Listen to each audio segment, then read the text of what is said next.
So let me start right away. The future of AUC is a very important topic that we started actually to look at that a few months ago. And as mentioned by Dr. Zainab Amin, we established a committee led by Dr. Ayman Ismail to look at this, the future of AUC. Where do we want to be, or where we will be in 20 years from today? And that's a very important topic that we should address immediately. So let me start right away by asking our president the first question. So Frank, what must we do to become more competitive globally and to bring back American and international students, faculty, and staff to AUC? That's my first question. The second is, why is this important for AUC? Why do you think that actually internationalization on the faculty side, the staff side, and the student side is important to AUC? I think the first question answers the second in a way. And I could answer them both by saying, let's remember always and celebrate and focus on and exploit what truly makes us special and unique. So often organizations that are casting about or in trouble look around for best practices and say, that doesn't apply to us, we're special, we're different. And very often the problems of an organization are really common across an industry, and we're not so different. But AUC truly is different. And I think it's been part of our strength because we are genuinely, profoundly unique at our core. We are a genuine, authentic, validated, inspected and certified American institution of higher education. And we're certified at so many levels and inspected at so many levels. And that wouldn't make us unique because there are 3,000 or 4,000 of them, depending on how you count them. But we're the only one in Egypt. And Egypt is just an astonishing and amazing country. Most of the world believes. Certainly Egyptians do. That's not ordinary. Most people, most countries think their country's special. But this is one of the oldest civilizations in the world.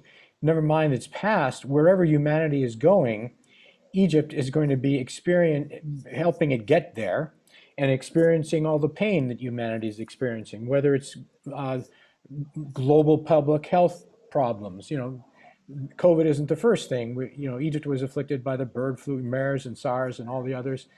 Desertification, climate change, rising sea level, rising salinity, you name it.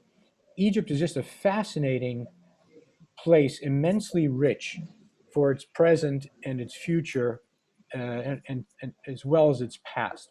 So to be the American university in Cairo, there can be many imitators. There'll be others that will pretend to be liberal arts or do some element of it, will teach in English. They'll have American style or Western style programs of higher ed, but they won't be the American university in Egypt, the one and only.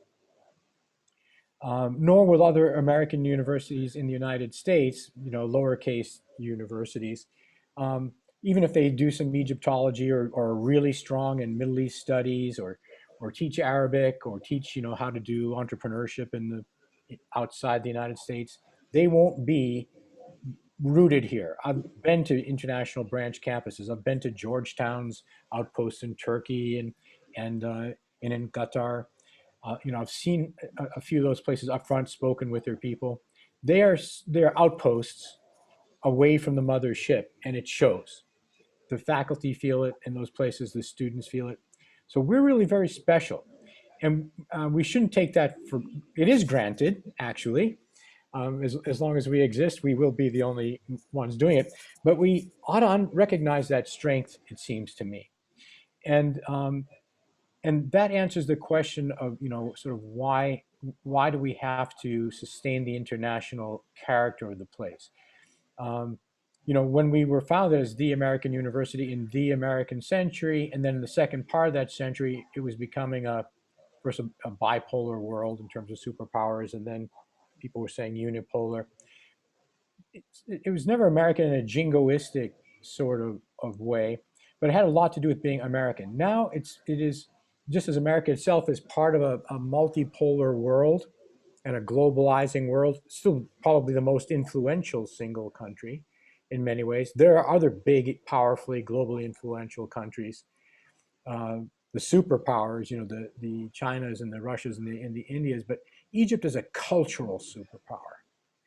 And if Egypt plays its cards right, it will always sustain its place among nations, I think, as an attractive place for scholars, for students of other countries to come to.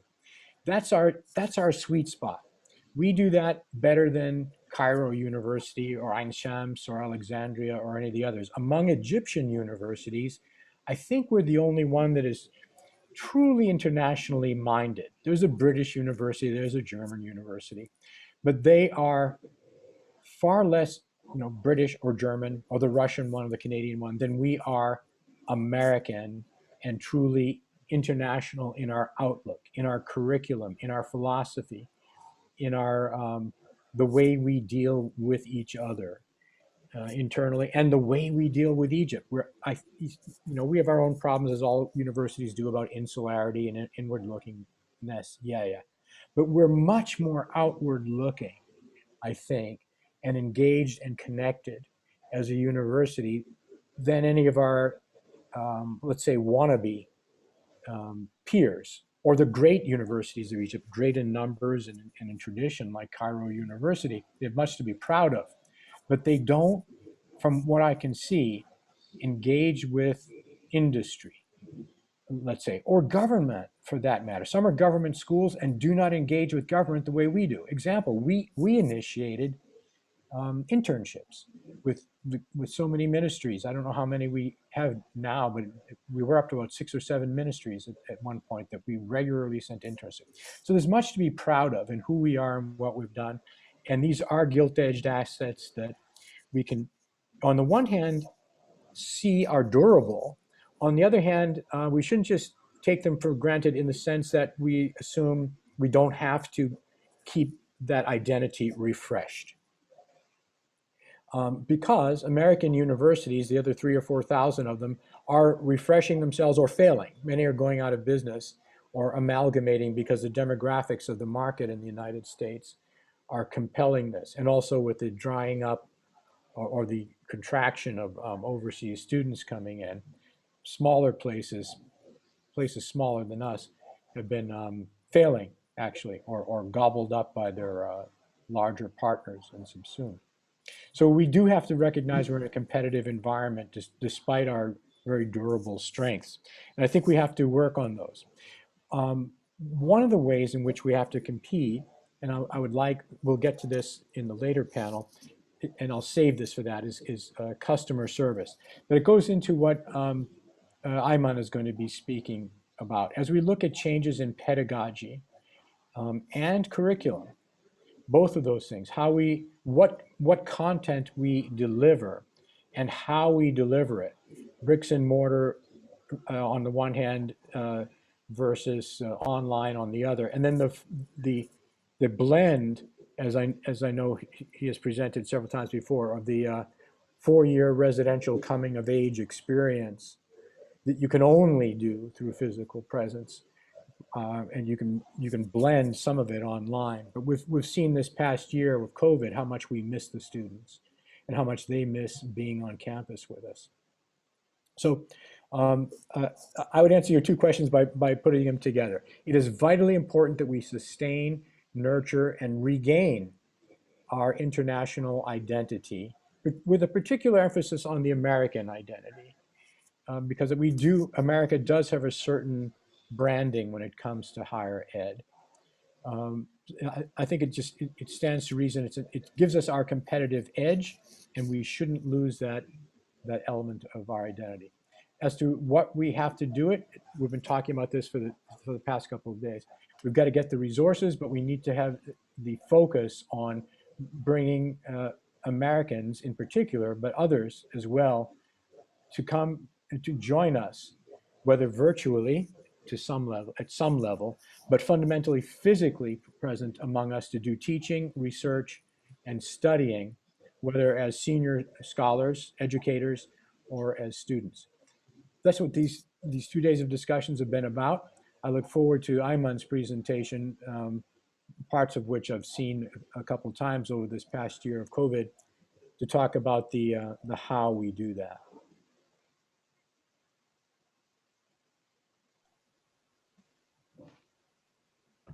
And I'll yield back any time that might be remaining, because I want to hear more from others. I've had plenty of time to talk. I want to have plenty of time at the end for others to chime in and have a conversation back and forth, not just hub and spoke. Thank you very much. And Ayman, since we gave you and your committee the crystal ball, so where is the future? Where are we going to be in the future? So I'm going to actually maybe be more specific, Ayman. New programming is critical for AUC, so we can remain at the cutting edge of education in Egypt and in the region. Which areas should we venture into?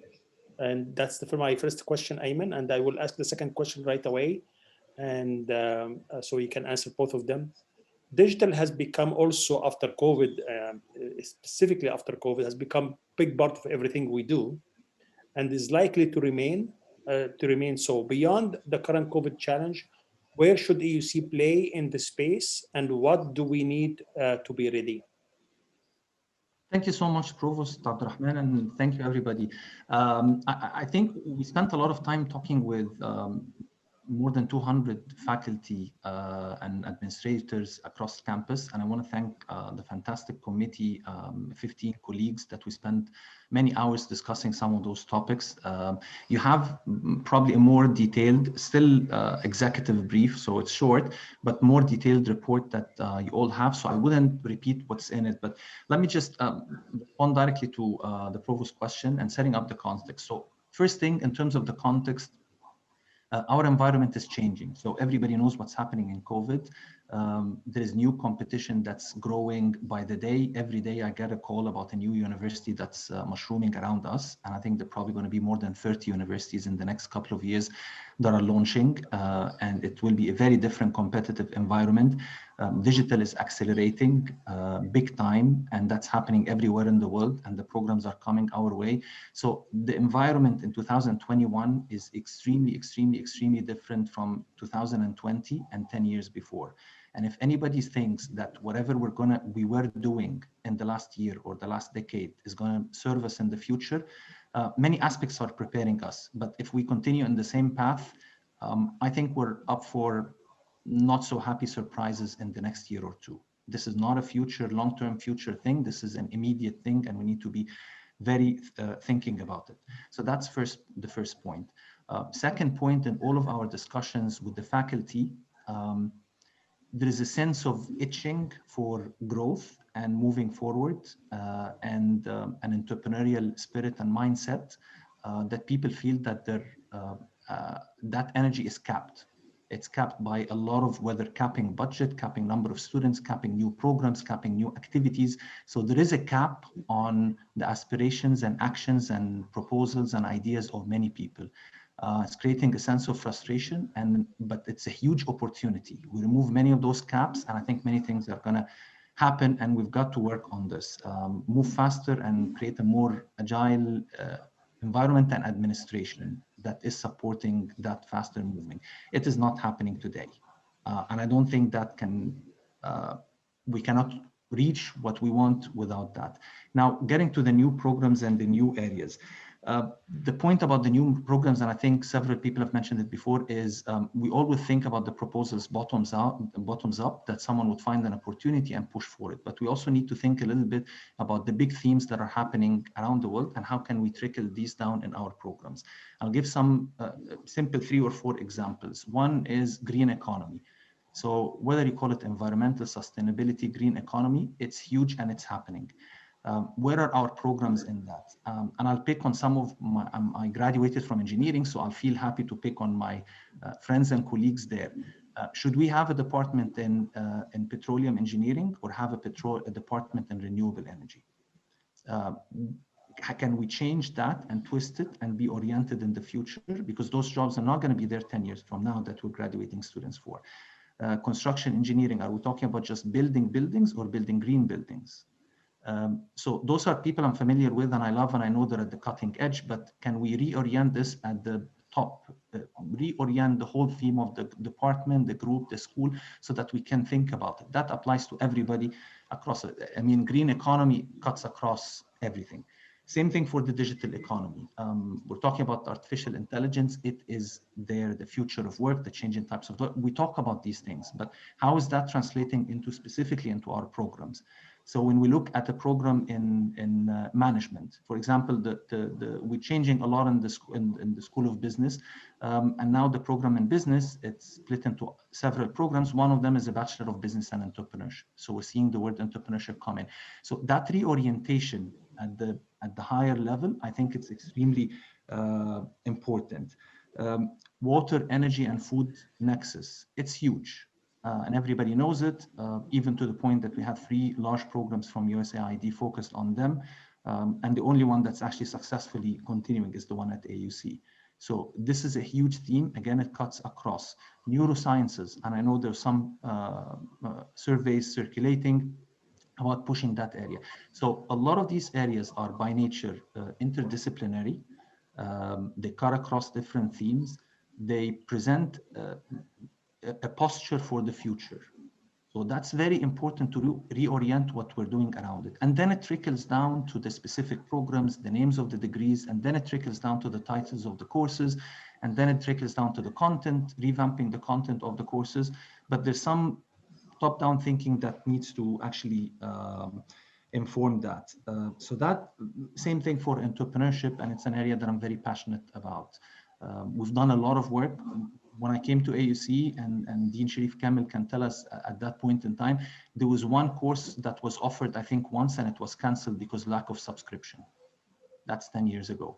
Today, roughly half of the students in AUC are taking an entrepreneurship course. So what's happened in that area is huge change. It's just changing the mindset. So that's on the programs. Now, what's happening on the digital side? And I think Dr. Aziza Lozi spoke in details about this, and I love the work that she and CLT are doing. The point about that is that we've got to move very quickly on that part because everybody in the world is looking at it. So the environment and the international universities and local universities are changing. I'm seeing a sentence that probably I would not have thought about a year ago. Many of the conferences are adding just a footnote that is saying this conference is going to be operating both online and in person. So people can now submit papers online and be present virtually at the conference. This was unthought of, unheard of a year ago. Now the conferences are going to die if they don't have that blended. But now they're going to have an opportunity to have a lot more people. So what's going to happen is, I would say, a consolidation of conferences, academic conferences. The famous ones are going to be bigger and blended, and the weaker ones are going to fade away because you don't need them. So that trend is going to happen in all dimensions. So on the digital side, we need to have the investment in the infrastructure, technology, and the classroom technology. We need our classrooms to be able to do high flex, where some of the people are physically attended and some are internationally or remotely attended, because that's a huge internationalization opportunity. We don't need that to be a 3-year plan. We need that tomorrow so we can actually leverage it tomorrow. When the campus opens, I hope next fall, would love to see a dozen high flex classrooms. And of course, the connectivity and all of that. Second thing, we need to start looking at complete new programs online. I'm not talking about shifting AUC, but I'm talking about a couple of programs, especially in graduate and executive ed. And I think there were a lot of discussions about using it to increase our revenues. So that's a huge opportunity to increase our revenues, but it's also a huge risk if we don't act.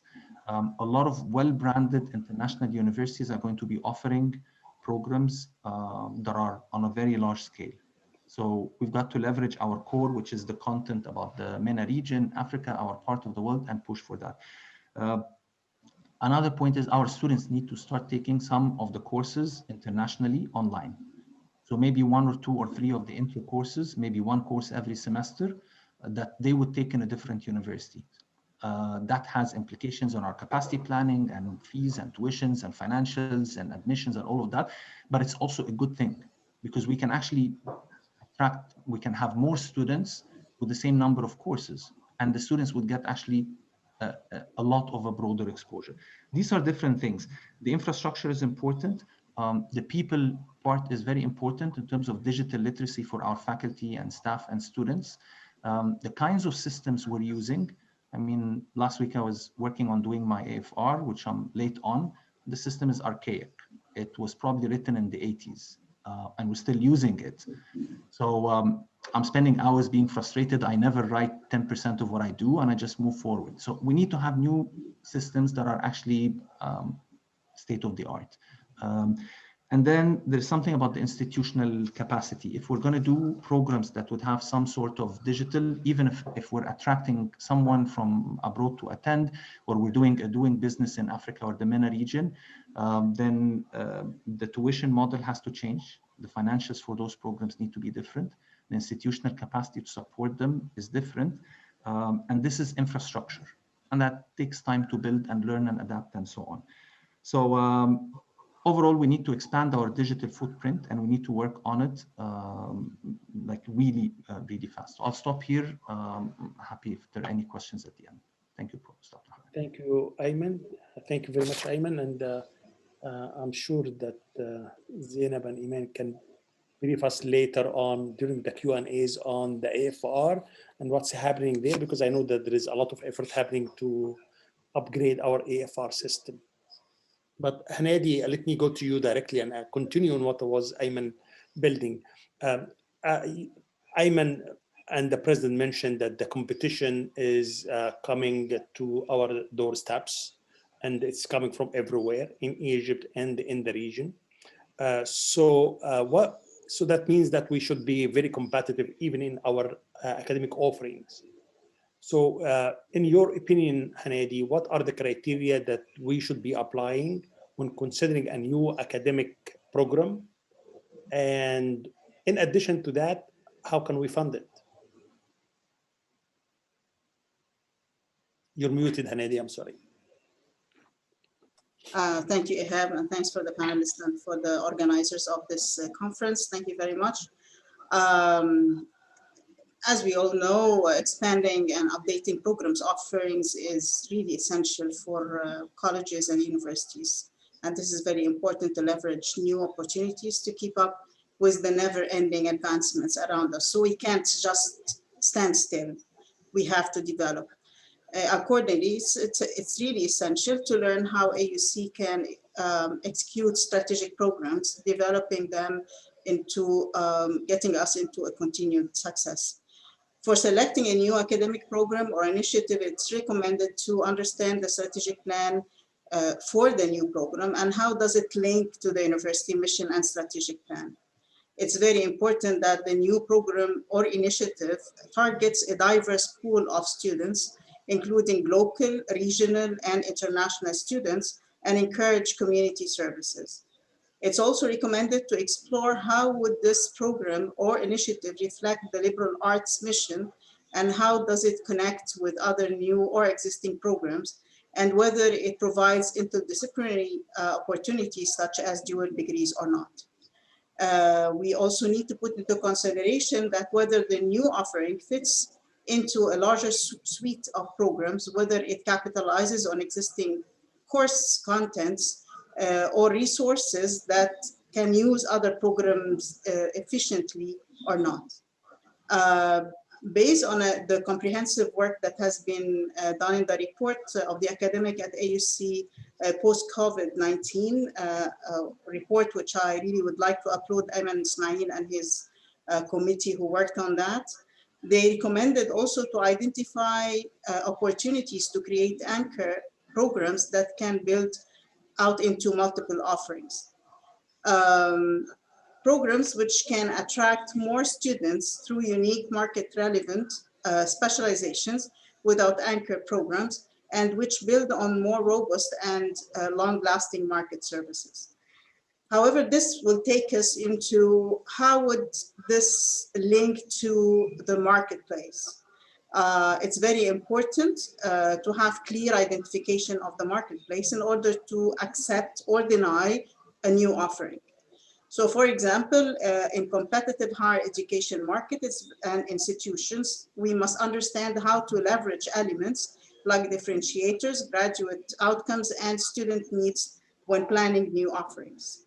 We also need to monitor the industry. We need to know about the industry trends locally and globally and understand their needs and expectations, which also involves pinpointing the existing market benchmarks and what competitors and what they are doing that we will try to do something different in comparison. And where are the gaps that exist that could be filled with the strategic development of this new offering.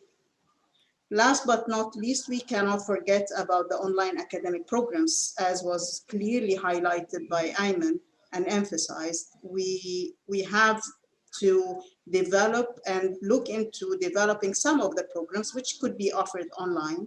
However, there is a very important point here that we have to consider, which is that attempts to take the existing programs online with minor modifications are less likely to succeed. And accordingly, these programs will be competing against international online programs and need to rethink competitive edge. And accordingly, we need to have our own fully developed programs. And I agree with Ayman on that insight. And I think I covered the first question, right? Thank you. How can we fund it? How can we fund it? This is what I'm, okay, resources. All the programs that are not really attracting students anymore in order to allow us. Yes. This is something we need to think of. If we are trying to introduce new programs, we need to think, are they going to replace old ones? What kind of resources it's going to capitalize on in terms of faculty member space, other resources that, for example, in engineering and other programs, labs. So yes, if we are thinking of new programs, we have first to think of the old ones, whether we need to rephrase them, rethink their content, and try to come up with those newly developed programs which can capitalize on the basics that are already present in the old programs and revamp them in order to fit with this new era of requirements by the industry, whether it's practical industry or economics or whatever. Yeah. So thank you, Hannah. Thank you very much. That's why, Samir, it's very important that your committee that's looking at the financial sustainability of AUC look at all of that too when they look at the financial sustainability of AUC. So, and all of us are waiting for your work, Samir, and your committee work to hopefully move AUC forward. With that, Alia, this is the time to end my session. So I'm going back to you, Alia, and I would like to thank our president and would like to thank Ayman and his committee for their great work. And Hanadi, thank you so much for participating with us today and for your insightful comments. Thank you, Hanadi. Alia, back to you.